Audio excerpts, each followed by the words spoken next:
Alright, so here is the Hyundai Veloster N with a tow hitch installed. Um, so for this car, they don't make a hitch.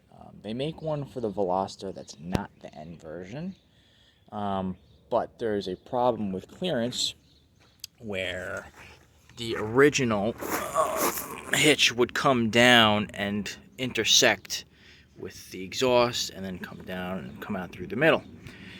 We have dual exit exhausts, so the hitch that they make for this car doesn't actually fit.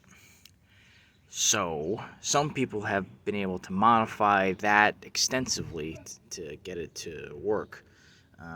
But through my research, I was able to figure out that there is a hitch that Kurt makes called it's number 11638, I believe it is. And it actually has cutouts for the exhausts and then mounts right up. So somebody I saw in a post actually had that mounted to their Kona N, and it bolted straight up. So I figured, all right, well, the Kona N and the Veloster N, they're like the same platform, basically. I figured, all right, well, maybe this will bolt straight up to my car, too. Um, my mother actually has a Kona N-line, which that hitch is said to fit. And I was looking at it, and I thought, hey, you know what? It looks like it'd be pretty close. The difference is, and I'll climb under the car here for you, is that the Veloster N, well, let me back up again. The Veloster N actually is a little bit different from the Kona in terms of the Kona has like a flat floor that goes straight across, while the Veloster N has a cutout for like a spare tire area, which lowers the floor a little bit. Now the problem that creates is that the crossbar for the tow hitch, it hits that part of the floor, so it can't go up higher, and the mounting points on either side that catch the frame rails here, they don't extend high enough because of the floor not being high enough.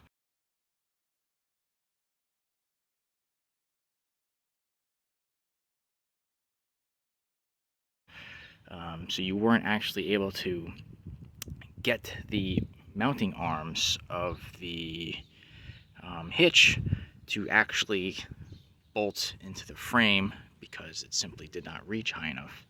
That was one of the problems. And the other problem is that the Veloster has two bolt holes that are like straight across basically, whereas I'll add pictures I guess, the Kona frame has three in a triangular pattern.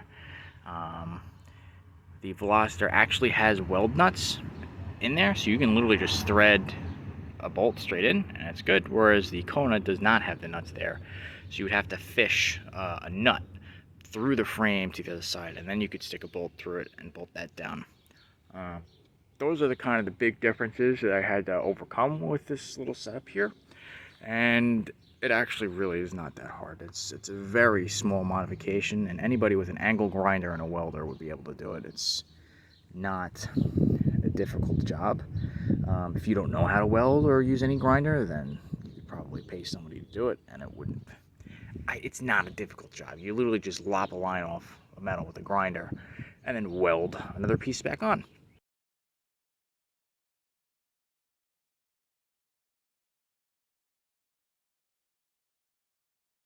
And I'll explain exactly what you have to do. If I can get an arm lighter here. Turn on the flashlight here. If I can get an arm in there. Alright, so here's the hitch. That's part of it right there. And if I can go up higher, you can see what I had to do. So the top part of the hitch, I can't really get my finger on it, but You can see the square bar. It's a 2 inches by 6 inches, 2 inches tall, 6 inches wide. And what I did was we had to chop off the top 3 holes. And again, I'll show a picture of the original hitch, and then just straight welded this 2x6 and then drilled out the holes so that it would bolt straight into the car. And it did. That was kind of it. The only other thing I had to do is, you'll see like this spray insulation.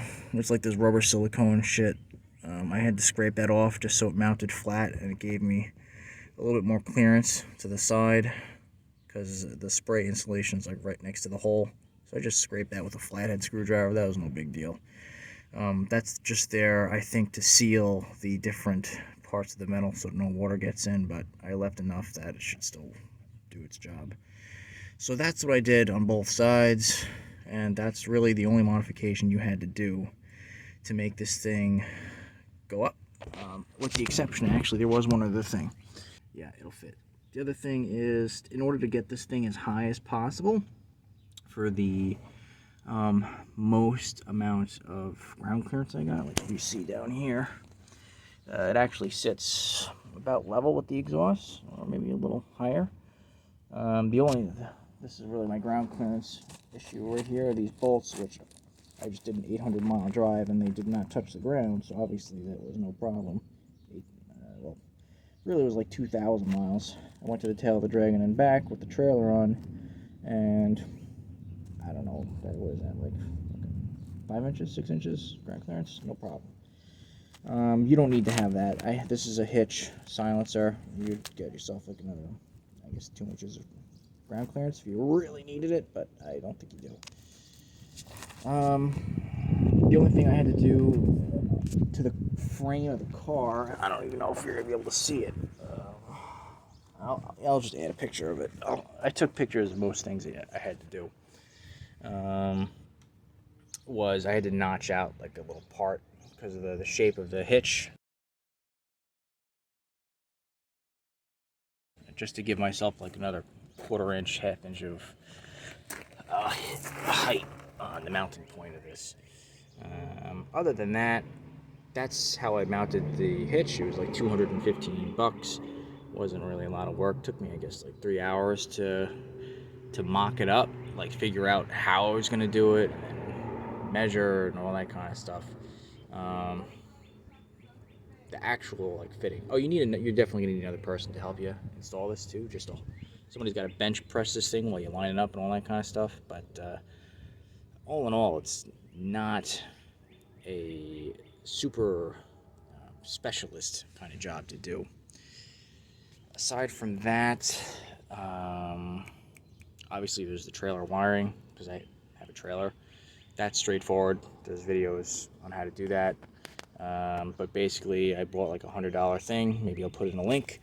And you just pop the trunk, and there's 3 fucking Phillips head screws that pull out each of the headlights. You unclip the headlight, and then there's a little inline connector that you clip into that.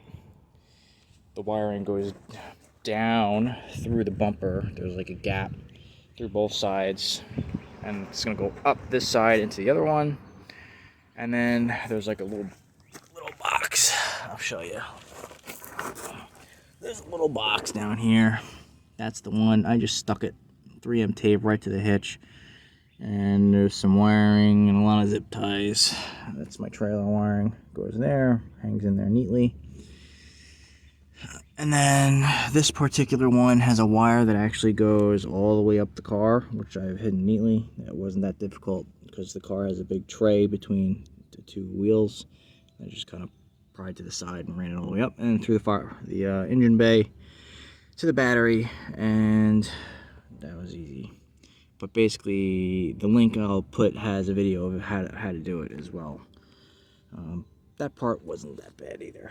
It was just time consuming, I guess. It took me about an hour. As for my trailer setup here, I have like the maximum rise you can get. I think it's like 5 3/4 inches. It's an anti-rattle hitch, so it uses a bolt instead of a pin. And what that does is it has threads in it that locks this thing to the side when you tighten it down, so it has no lateral movement. It still was able to rotate though on that pin axis. So then I have another hitch silencer, which is this one, and that locks it down in a vertical axis, so it can't move up, down, left, right, in or out. So there's no rattle at all in this thing.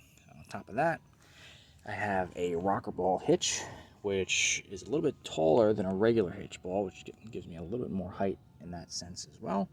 But also it's damped. There's like rubber in here so that when it dampens the shock of the trailer moving back and forth, which is probably not a bad idea for manual transmission, which this car is. And honestly, with this whole system, like there's no noise, there's no slop at all. It is rock solid. No noise, no rattling, no nothing. Just if you're curious, this is the trailer I have.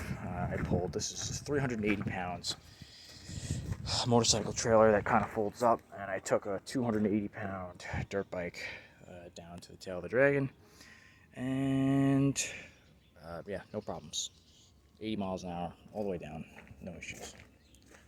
So at this point, I guess I'll show you guys some pictures.